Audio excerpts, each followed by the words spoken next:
You're on, Jeffrey. Okay. Give me a sec. I'll just share screen.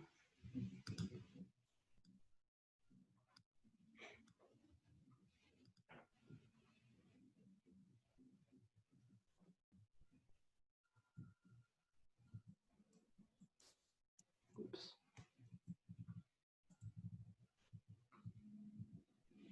This should be my first slide. Sorry. That's it. You're good. All right. I want to share with you something that I thought, I was, as you know, I think we have been, 6 weeks into the lockdown, I think. I've lost track. We've been hibernating at home. So kind of lost track what day, and sometimes, and I have to look, thank God we've got, our smartphones tells me what day it is. But, I've been praying. I say, God, what is it that what do you want to speak to us? What is it through this COVID? Surely, this COVID thing, I know it occurs only once in that's what scientists say, once every 90 to 100 years kind of thing.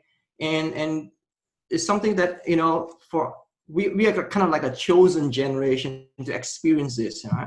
And I've been asking God, with this, for most of us who read the book of Revelation, we probably heard saying, this is the signs of the end times, and we are definitely closer. We are definitely in the last chapter, but we don't really know how many pages there are in that chapter. That's it.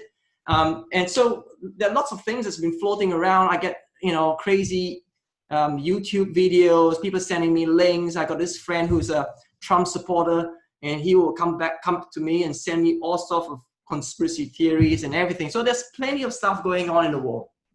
And sometimes we just need to cut and shut all the noise and just say, God, what are you saying?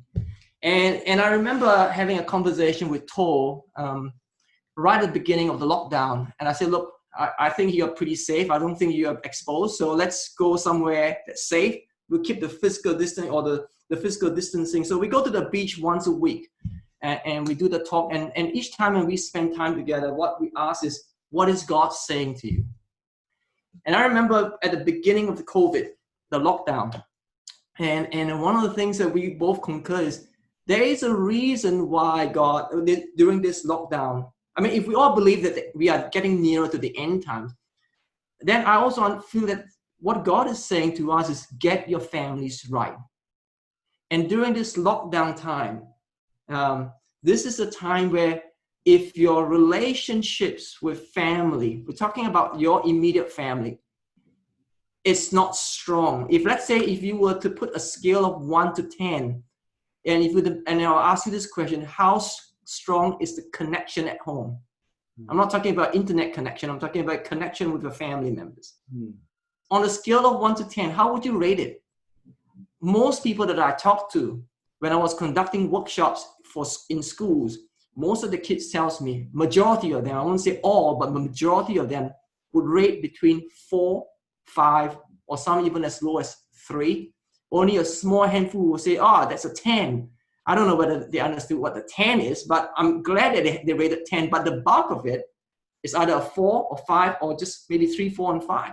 So to me, when I was going through those workshops with kids, I found that I think there's a problem. There's a problem at home with lots of families, that parents are not connecting with children, and children are not connecting with parents. Where are they getting all their feeding from? Probably from Google, or probably from friends. And I think this time of lockdown is really, and I'm hearing from all the testimonies just then, it just confirms that this period of time, take this time. I don't know how long this lockdown will be. It looks like there is going to be a good chance that some of the restrictions will be lifted, which is great. But we don't want to just once the restriction gets lifted, and then we return back to Egypt, or we return back to the old norm, and then we forget everything, and then everything goes back to the good old days. No, it's not the good old days. We want to look forward. We want to say, God, what are you going to do post-COVID? Prepare us. And that's why I thought the word anticipation comes in. We want to anticipate in a positive way. We're not trying to, predict the future. No, I'm anticipating. And anticipating really brings about is like hope. We're believing for something greater than this to come. And that's where I want to share the next slide. If I can get the next slide. It's, we all are familiar with all these pictures here. The top picture there is Christmas tree. We know that, when come December, when the parents put up the Christmas tree and children gets excited because they know, they're anticipating that comes Christmas Eve or Christmas Day itself, all the little boxes that's been underneath the Christmas tree, they know there's something for them and they're looking forward to it. And likewise, as parents, as grandparents, we all look forward to that day. We all look forward when we see, when the parents set up the Christmas tree and we see those little boxes, everyone gets excited. Or when you go to a restaurant, when they clear the table and they start to put the little spoons and the little plates there, dessert is coming. And everyone loves dessert. I mean, I love dessert. So that to me is like, you're anticipating, that when someone does this, what's going to come. You're anticipating something great, something that you look forward to, something that you are expecting that will satisfy you or bring joy to you. That's anticipation. That's a positive anticipation. And the last one is that little rock there, I put in there. So it's like the guy who set this up, he's anticipating, he believes that if he were to just let the rock swing and create the friction on those matchsticks, it's going to light up. Whether it will or not, we don't know. He hasn't tried it yet. But the thing is this, he's anticipating because he's got an exciting idea. He says, if I did this, the matchsticks are going to light. So that's anticipation. He says that anticipation is a wonder word filled with hope and positive, but it can go the other way around. It can go negative. But people with positive anticipation seek to live a life that matters every day. They understand where to place their hope. And that's the difference. Hope, for us as Christians, there's a difference between I'm hoping that tomorrow it won't rain. That's a kind of like a wish. But when we talk about the real hope that God talks about, that hope is not something that you're wishing for something. No, your hope is in God. And so we got to be able to distinguish this whole thing. Why it's so important for us as Christians to remind ourselves when we use the word hope, let's not be flippant with the word hope, because the hope that the world understand is like I'm wishing, I'm hoping that something good will come out of it. No, but as Christians, we say our hope is in God. Good things will come. The good things may not be the same as what you hope for it, but we know that the end of the matter, as in Ecclesiastes chapter 7 says, the end of the matter is better than its beginning. And that's the kind of hope that we want to have. And we want to remind ourselves as Christians that we need to continuously put our hope, as in like our hope in God. So I want to just throw this question now. For people who are familiar, I'll just with this story about Jacob. After he decided to leave Laban, his father-in-law, he brought the wives, his children, and everything about to leave. And then it goes on to Genesis chapter. I want for time's sake, I won't go into the story, but I just want to come and zoom into this story between after he decided to leave Laban, he's reconciled with Laban and he moved out, and God gave him a specific word in chapter 31. It says, I'm the God of Bethel, where you anointed a pillar and where you made a vow to me. Now leave this land at once and go back to your native land. Now that's his command. He heard from God. He heard from God, and God said to him, you need to leave now. Go back to where your original land is, which is back in Canaan. And then it goes on to chapter 32. Now this is where, after he has reconciled with Laban, and this is chapter 32 now. Now Jacob also went. Now he knows that going back to his land means he has to face something that he dread facing because he cheated on his brother, kind of thing. Like, how he deceived the brother. Now he has to face this, and he's petrified. Because he says this, where Jacob saw them, he said, this is the camp of God. So he named this place. And then he goes in chapter 32. He says, then he wrestled with God and then says, let me go, for it is daybreak. But Jacob replied, I will not let you go unless you bless me. Because he knows that Esau is coming down with a huge army. It says, that's why it says 400 men strong army is approaching him, and he's petrified. But then, you see, the question is this. He heard from God to go back to Canaan, to the land where he was supposed to be. And he heard specifically from God. Now, if he knew God, if he knew the father heart of God, he wouldn't be that petrified. But what he's doing is he's got a negative anticipation going on in his head. Fear sets in instead of faith. The hope that he places on, is he placing his hope on God, or he's placing his hope on his own wisdom, his own understanding? Because if you read the previous stories of Jacob, he tries to fix problems himself. And that's why he gets into trouble. You know, and the same thing, the question here is how did Jacob respond when he knew he would be meeting Esau? I won't go through it, but if you have a chance, read through Genesis 31, 32, 33.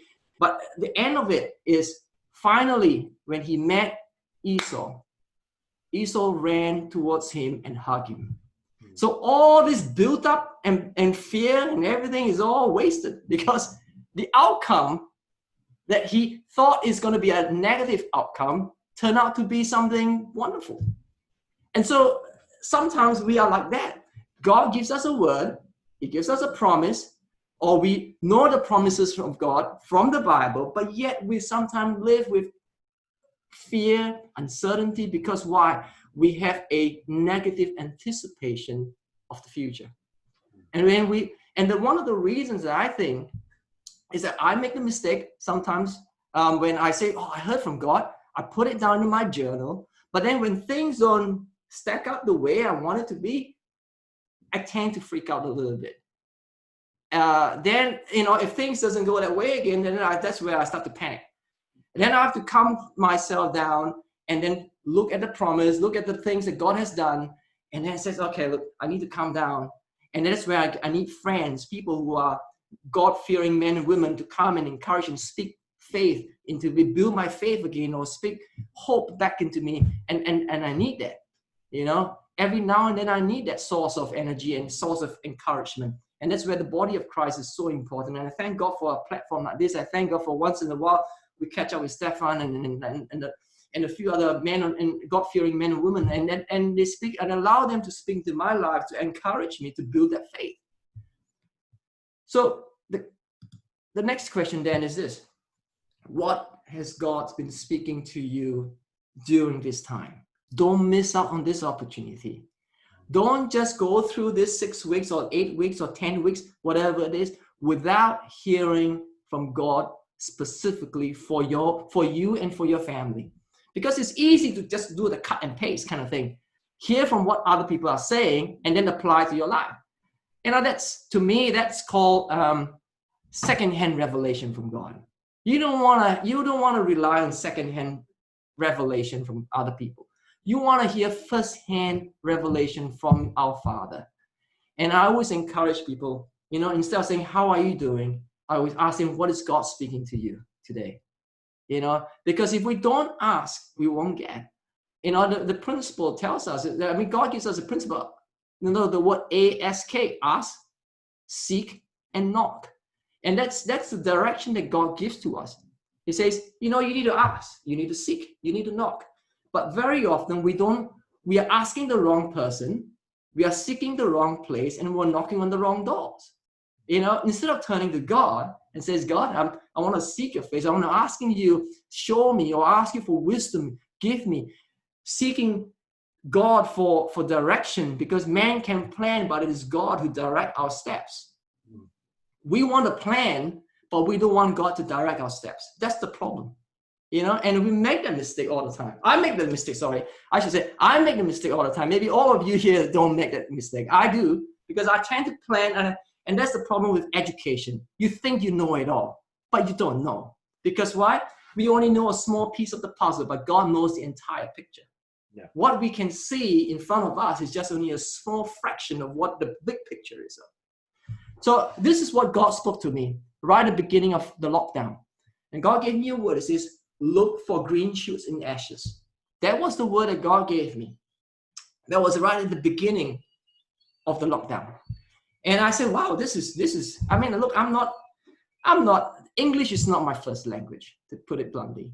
And I'm not smart enough to come up with this kind of statement, look for green shoots in ashes. It has to be from God. So when I put it down and I said, God, okay, where's the green shoots? Where's the green shoots, And I said, God, show me And I kept asking God to show me in bits and pieces over the last 6 weeks or so. I've been putting down, I say little things that God reveals to me and little stuff, and I just put it down. And one of the exciting things that came out of it when God spoke to me is, look at this. This is an opportune time for you to get connected with the world again.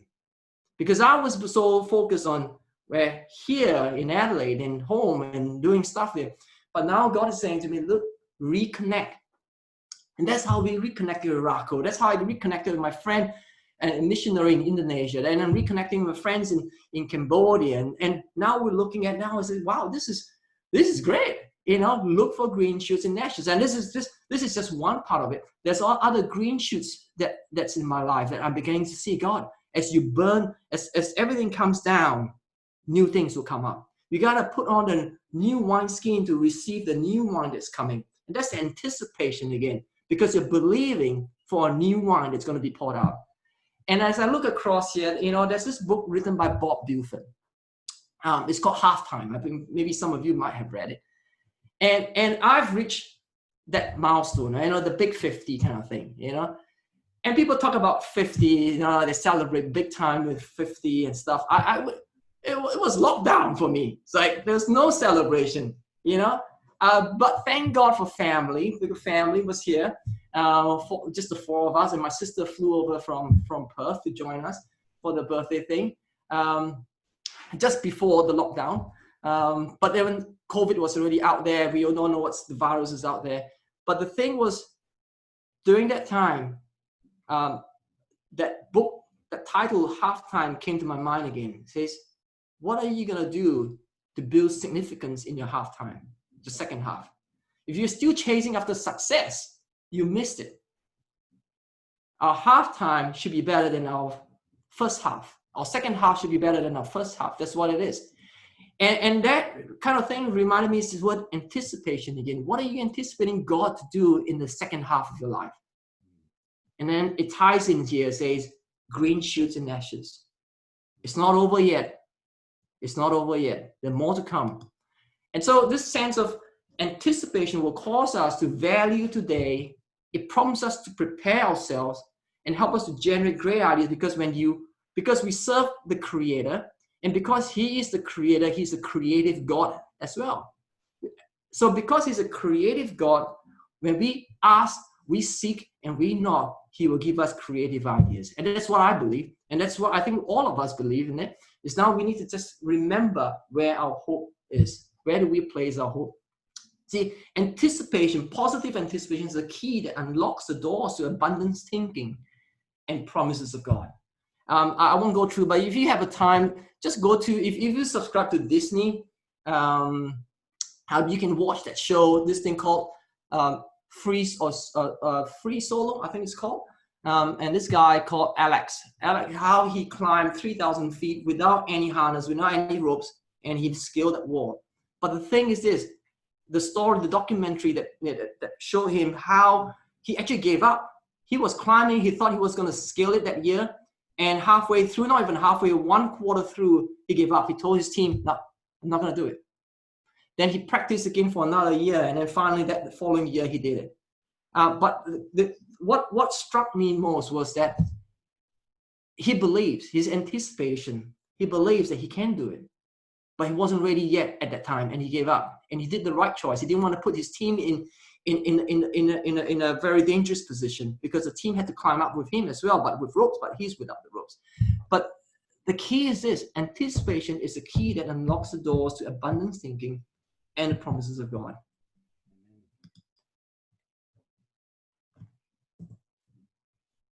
So I might just be wrapping. I won't go through all the slides. There's a few more slides, but I won't go through all of it. But I just thought I'd just end here, just being mindful of the time.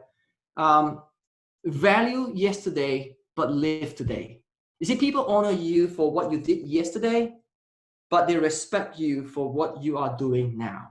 See, in a lockdown situation, we come back to families.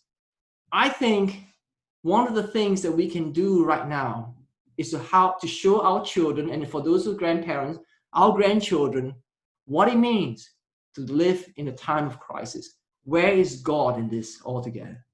If we can, if if nothing else happened, all right, but just one thing, and I think that is one thing that we can show them is how is God real to you during this time. Amen. Because my parents, before my parents went through the World War II. They were not Christians then. They only became Christian at the last couple of days or weeks before they passed away. But during those times, they were able to share stories. They were able to share stories of what they went through during the Second War. They were able to tell us stories of how they had to dig deep to hide from the enemies and so on and so forth, how they had to scrap for food and look for sweet potatoes and potatoes from the ground and stuff.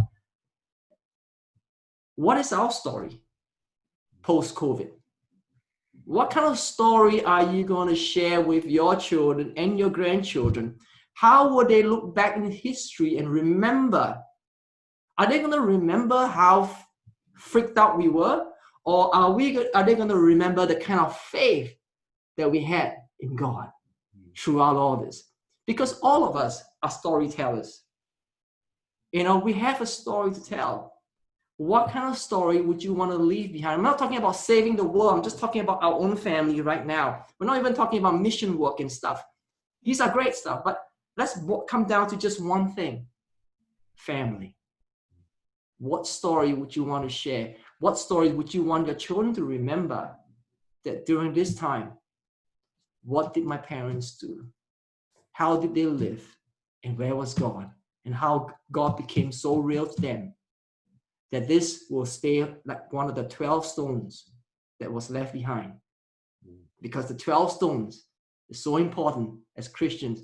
What are the 12 stones that you're going to leave behind so that when they look back, they'll remember this day that God brought them out and crossed the River Jordan. So value yesterday, but live today. Live today, but plan for tomorrow. Because why? There's hope. We're anticipating that God is there. God has got great plans for us. And that's why we start planning today for tomorrow, because this is where we ask God, say, God, I'm not gonna allow my second half to be worse off than the first half. I'm believing my second half will be greater than my first half. Faith the fact. Life expands or shrinks in proportion to courage and faith. That's what it is. God can give you a word, God can give you a dream, God can give you a vision, but your life expands or shrinks in proportion to your courage and faith. And the last one I want to say is, it's okay. It's okay if things don't go the way you want to be. It's okay. We learn from it. We bounce back. But we know that God has us. We are in His hands. We are in good hands. We have our Abba Father who's got everything. All the resources are in His hand. And most important, He loves each and every one of us. We can't go wrong with Him. Because with God, we know the end of the matter is going to be better than its beginning. So I'm just going to skip the rest and just end off with this last slide. The best is yet to come, guys. That the end of the matter is better than its beginning. Patience is better than pride. And that's found in Ecclesiastes chapter 7, verse 8. Anticipation is a key that unlocks the doors to abundant thinking and promises of God.